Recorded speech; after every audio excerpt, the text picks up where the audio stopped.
Hello and welcome to Good Morning KU. I'm Caroline Burkhardt. And I'm Megan Boppert.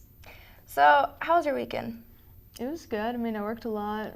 We worked a lot. Kind of boring. Yeah, I was very busy. I had to make a trip to KC and back and just had a long weekend. But I'm ready to sit down and get ready with school, do all my schoolwork because I got a lot of stuff to do. So much stuff.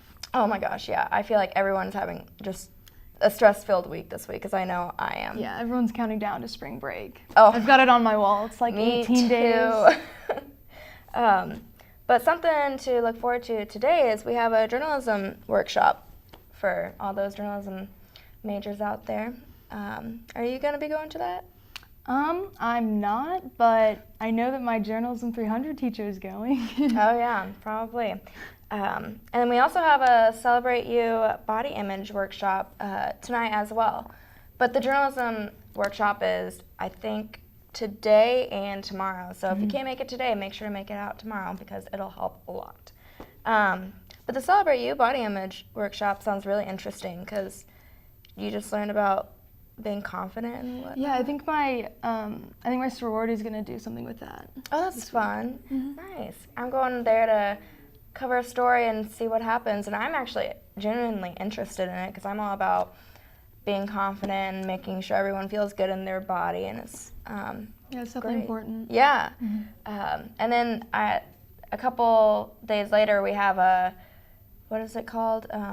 It's like learning how to, it's involved with Watkins, but it's learning how to eat healthy and like stay healthy throughout the semester and throughout college because we all know how easy it is to eat junk food here in college. And skip the rec.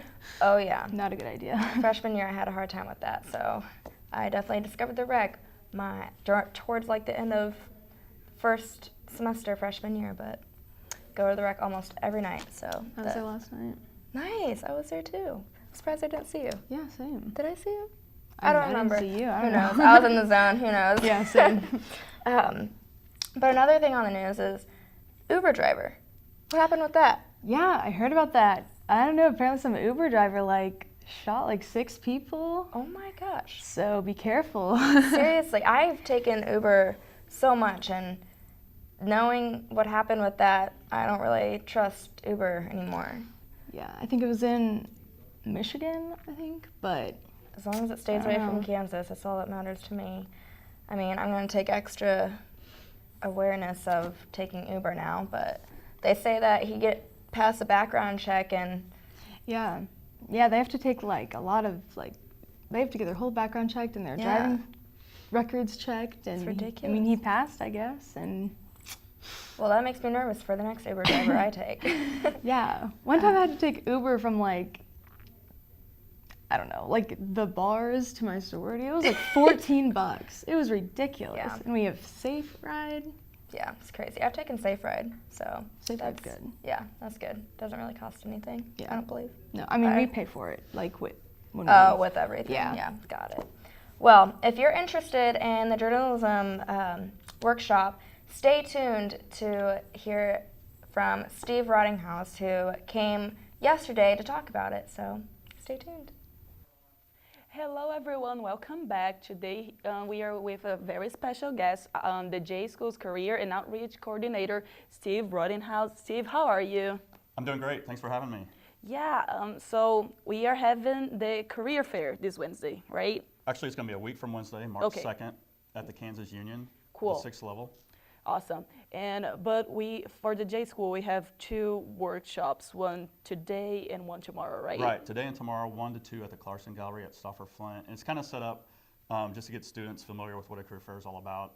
When talking to students, I found out they know what a career fair is, but they don't know really how to prepare. So today I'm just trying to help them along today and tomorrow. Okay, are there any materials that the students could bring to work on during these workshops? No, if they just bring kind of their laptops, pen and paper, I'm just going to give some tips on like what questions to ask, how to dress, how to interact with the employers.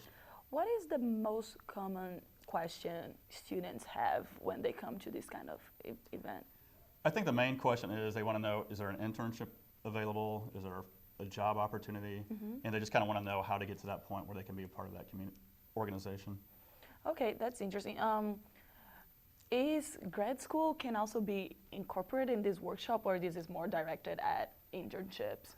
It's more with professional Okay. employment. I don't think I have any companies that are going to be talking about grad school. I mean, Okay. it's more, and we've got a good blend. We've got 30 organization, 18 are kind of have that StratCom focus, and the other 12 have news and information. So I think there should be something there for every student. Okay. Is there anything else you'd like to add? I just want to make sure every student knows they're more than welcome, even if you're not looking for a job or internship. If you're just a freshman or sophomore, you just want to see how our career fairs operates, what they're looking for. I think it's a great opportunity for everybody to check it out. Okay, thank you so much for coming today, Steve. We really appreciate that. And stay with us because after a short break, we're going to be back with the news.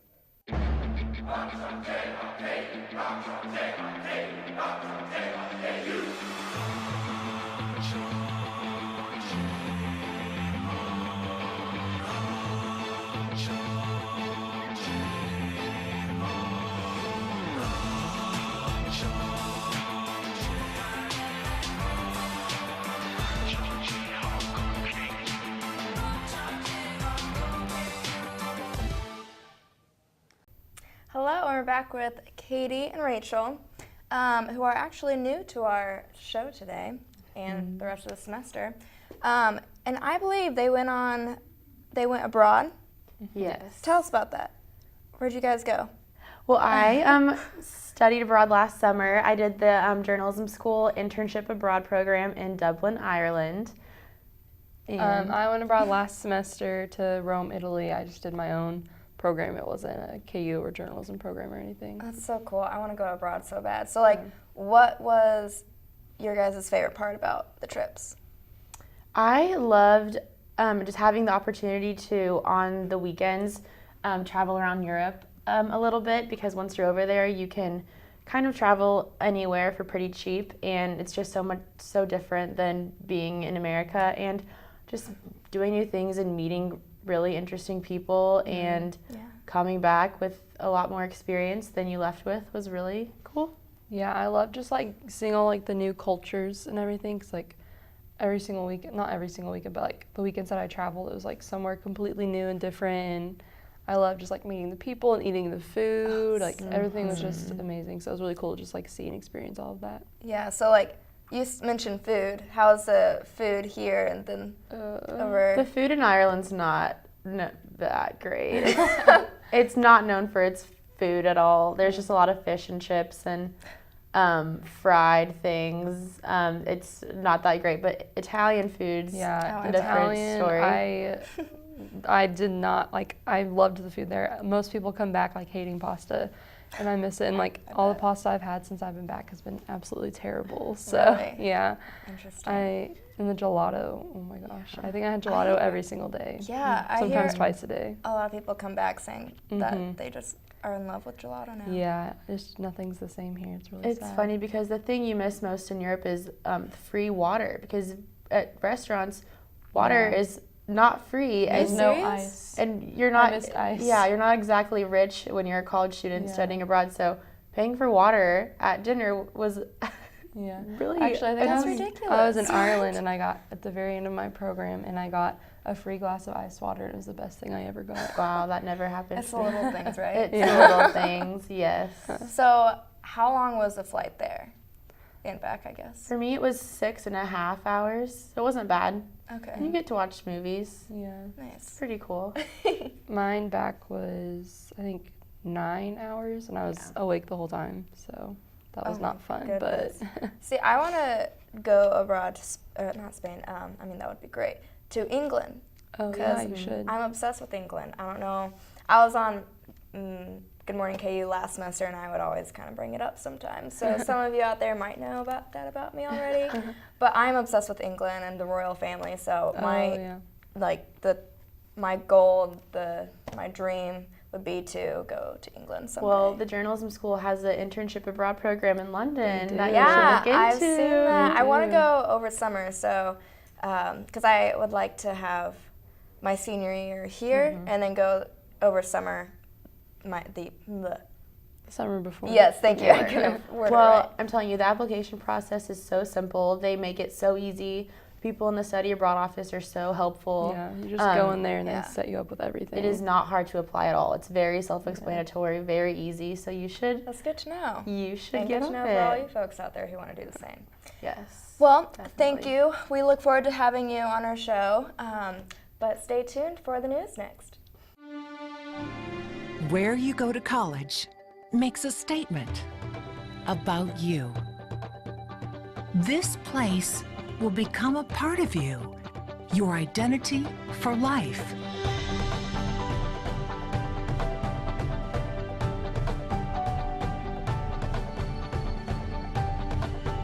The University of Kansas, a great place to be you. Welcome back. I'm Megan Boppert. And I'm Grace Ruane. This is your Good Morning KU News Update. 2 KU football players were arrested yesterday for an alleged robbery. According to the University Daily Kansan, Kendall Duckworth and Eric Rivers were being held without bond at the Douglas County Jail. Rivers is also facing charges of alleged sexual assault and alleged criminal restraint. Head coach David Beatty said in a statement that Duckworth has been suspended from all team activities and that Rivers has been dismissed from the team. 19 people are dead and more than 10 million are without water, and protests turned violent in India. The unrest began after protesters from the Jet caste took control of Delhi's main water supply. Representing the 80 million caste members, the group is demanding quotas for government jobs and places at the university. Protesters also set fire to a freight train. Taylor Swift donated $250,000 to Kesha in support of a recent court decision. Through a spokesperson, Swift has offered to help with legal expenses and financial needs after a judge ruled Friday against Kesha leaving her record contract. Kesha sued Dr. Luke in 2014, claiming he raped and drugged her. The Lawrence Douglas County Planning Commission approved a zoning change to Q property off 31st Street to allow construction of a new gun range. The site was chosen over a disputed site near 23rd and Louisiana Street. There had been concern with the plans that placed the new range so close to public schools. The KU men's basketball team is in Waco, Texas tonight to take on Baylor. The Jayhawks lead the Big 12 by a game and a half, with the 19th ranked Bears currently tied for third. Tip-off is at 7 p.m. on ESPN2. The KU baseball team won its home opener yesterday in a dramatic fashion, a walk-off walk. After trailing for the entire game, the Jayhawks rallied with 3 runs in the bottom of the 9th inning, with tying and winning runs coming on walks. The 5-4 victory over Northern Colorado evens KU's record to 1-1. The two teams will meet again this afternoon at 3 p.m. in Hoagland Ballpark. And that will wrap it up for today's show. Remember, if you have nothing to do this afternoon, head down to the baseball field and watch the Jayhawks take on the Bears at 3 p.m.